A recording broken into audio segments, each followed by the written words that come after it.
hari Minggu berjalan santai menuju pusat kota Pangkal Pinang.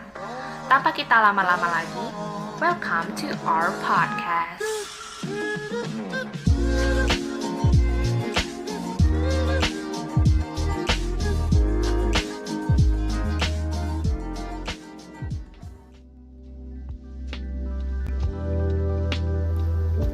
Halo semua, welcome to our podcast. Jadi di sini ada Feren dan aku sekarang lagi sama teman yang akan menemani podcast kali ini. Di sini ada Candice dan juga ada Sasa. Halo. Hai guys. Ya. Nah, sekarang kita bakal ngobrol-ngobrol nih about this specific topic yang mungkin orang-orang udah tahu and mungkin ada orang yang mempunyai sifat kayak gini. Nah, jadi kita bakal ngobrol-ngobrol tentang perfectionist. Apakah perfectionist selalu sukses? Bingung sih ya. But sebelum itu, tentu kita harus tahu dong, apa itu perfectionist? Nih, buat yang gak tahu, apa sih arti perfeksionis? Perfeksionis adalah seseorang yang selalu ingin dirinya menjadi sesempurna mungkin. Sifat perfeksionis tentu memiliki sisi positif, seperti mendorong diri kita untuk selalu melampaui kemampuan kita yang sebelumnya. Nah, seperti koin yang memiliki dua sisi, pasti ada juga sisi lainnya, yaitu sisi negatif. Apa saja contoh dari sisi negatifnya? Bagi orang yang biasa saja, apabila kita bekerja keras dan gagal, tentu kita akan kecewa, bukan? Bener banget sih ya, pasti bakal kecewa banget. Bayangkan, apa yang akan terjadi kepada para perfeksionis itu yang sangat amat memperhatikan segala detail terkecil dalam proses dan mendorong dirinya sendiri untuk sempurna. Ya pasti bakal stres banget ya. Soalnya kan orang perfectionist tuh kayak dia itu pengen semuanya itu perfect, bagus, pokoknya bagus lah pokoknya. Sementara in this world, di dunia ini kayak nggak ada yang perfect gitu. Nah sekarang kita udah tahu nih apa pengertian perfectionist, gimana itu perfectionist ya kan? How about tanda-tanda dan ciri-ciri perfectionist? Gimana kalau kita bisa tahu kalau kita itu perfectionist? Apa kita perfectionist? Apa bukan gitu? Langsung aja, ini adalah beberapa ciri-ciri neurotic perfectionist. Yang pertama, gak boleh ada kesalahan sedikit pun dalam hal apapun itu. Sampai-sampai kalian tidak mau menerima masukan dari orang lain, atau kita tidak bisa bekerja sama dengan orang lain, karena kalian mempunyai goals yang gak boleh ada kesalahan sedikit pun. Yang kedua, all or nothing. Jadi kayak hukumnya bener-bener kayak hitam dan putih. Kayak all in, atau mending gak usah sama sekali. Jadi kalau ngerjain sesuatu kayak bener-bener all in banget, niat banget. Lalu yang ketiga, bagaimanapun hasilnya. Mau pakai cara yang bagaimanapun gak penting, tapi yang penting hasilnya harus sempurna atau perfect. Contohnya, kalian mau mengorbanin keselamatan sendiri atau cara apapun, atau cara yang baik atau cara yang benar, yang penting hasilnya itu memuaskan di kalian, atau enggak hasilnya sempurna, perfect. Terus, kalau kalian merasa hasilnya itu tidak sesuai, kalian bakal menghukum diri sendiri atau dikasih konsekuensi. Dan gak cuma itu, kalian juga bisa sampai jatuh depresi, sampai kepikiran banget. Bahaya banget ya kalau misalnya sampai depresi, sampai menghukum diri sendiri.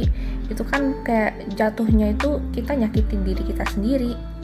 Tapi aku bisa relate sih, kayak kamu bakal nyalain kamu sendiri kalau misalnya kamu gak bisa ngelakuin hal itu. Kalau kamu gimana, Candice? Jujur aku juga pernah ngalamin di situasi yang begini, kayak pada saat aku memilih jurusan.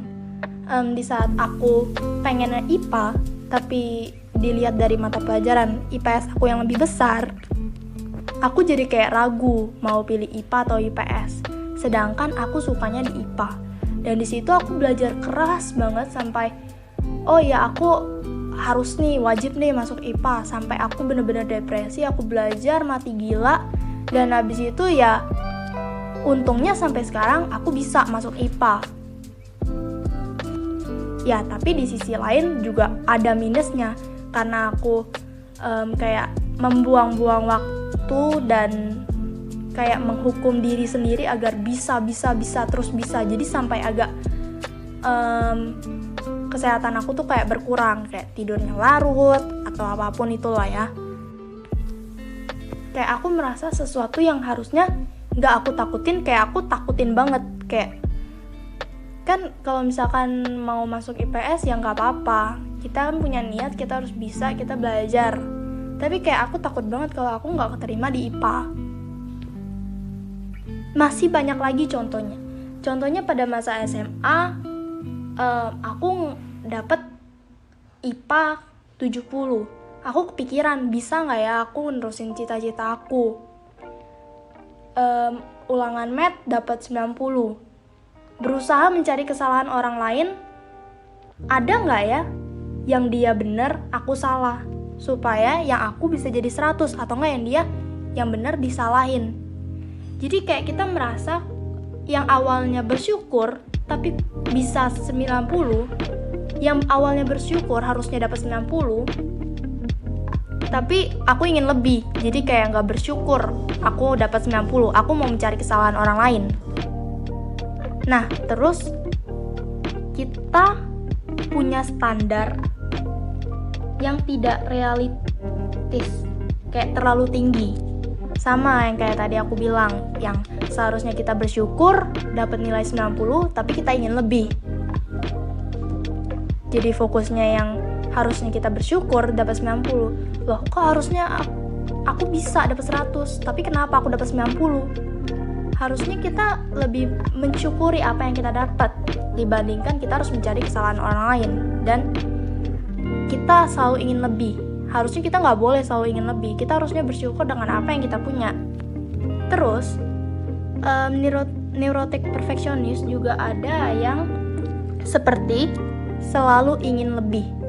Kayak kita udah tercapai tapi kita selalu ingin lebih lagi dari itu, dari apa yang kita punya. Dan yang terakhir, sering menunda waktu. Jadi kalian di sini ngerasa kalau mau ngerjain sesuatu harus mempunyai waktu yang panjang agar kita memiliki hasil yang perfeksionis. Misalkan kita mau presentasi, tapi kita merasa diri kita tuh nggak bisa-bisa, padahal kalian tuh bisa. Jadi kalian selalu belajar, pagi, siang, malam belajar. Akhirnya sampai di tengah-tengah itu kita nggak bisa ngelakuin itu. Ya, yang pada akhirnya yang gak siap-siap, gak dikerjain. Iya, relate banget sih. Mungkin bagi orang-orang perfeksionis, mungkin bakal relate banget dengan cerita Candice dan apa yang Candice bilang tadi. Nah, sekarang kita udah tahu apa itu perfeksionis, apa pengertiannya, gimana itu perfeksionis, apa tanda-tanda atau ciri-ciri perfeksionis. Nah, sekarang kita kembali ke topiknya. Menurut kalian kayak gimana kalau ada yang berpikir kalau jadi perfeksionis itu bakal selalu sukses gitu? Kayak kita bakal sukses kalau kita jadi seseorang yang perfeksionis. Kalau kalian berpikir untuk menjadi sukses, bahagia dan sempurna dalam hidup berarti kalian harus menjadi orang yang perfeksionis, kalian salah besar. Mengapa aku berbicara seperti itu? Itu karena sifat perfeksionis tidak hanya ada satu, maka tergantung tipe yang mana dulu. Mungkin maksud saya itu kayak nggak semua sifat perfeksionis itu bisa bikin kita sukses, dan malah ada yang bikin kita malah negatif, malah jatuh gitu. Untuk menjadi sukses itu bukan berarti kita harus menjadi seseorang yang perfeksionis, tetapi sifat perfeksionis kita itu bisa membantu kita untuk menjadi sukses. Nah, gimana maksudnya kayak sifat perfeksionis ini bisa membantu kita dalam mencapai kesuksesan? Tentu aja sifat perfeksionis itu pasti bakal lebih membantu kita di dunia kerja. Karena di dunia kerja itu kan pasti kita harus mengerjakan pekerjaan kita itu dengan sangat baik supaya kita terhindar dari berbagai macam konsekuensi di dalam dunia kerja. Dengan sifat perfeksionis kita juga kayak bisa lebih teliti, memerhatikan detail-detail pekerjaan kita, lebih kritis dengan pekerjaan kita, dan juga lebih perfect dalam pekerjaan kita.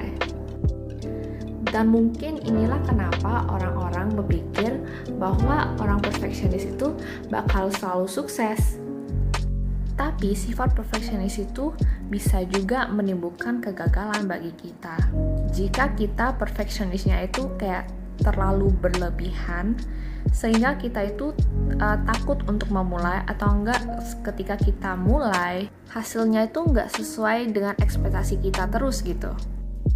Hasil kita bisa capek sendiri, stres sendiri, dan akhirnya depresi karena hasil yang kita capai itu nggak sesuai ekspektasi kita yang kita buat untuk diri kita sendiri. Ya makanya perfeksionis itu boleh, tapi jangan sampai berlebihan. Nah, jadi sekarang udah tahu kan gimana sifat perfeksionis itu baiknya gimana dan buruknya gimana. Nah, sekarang balik dari kalian lagi. Apakah kalian mau menjadi perfeksionis atau enggak? So this is the end of our podcast. Thank you for listening and see you next time.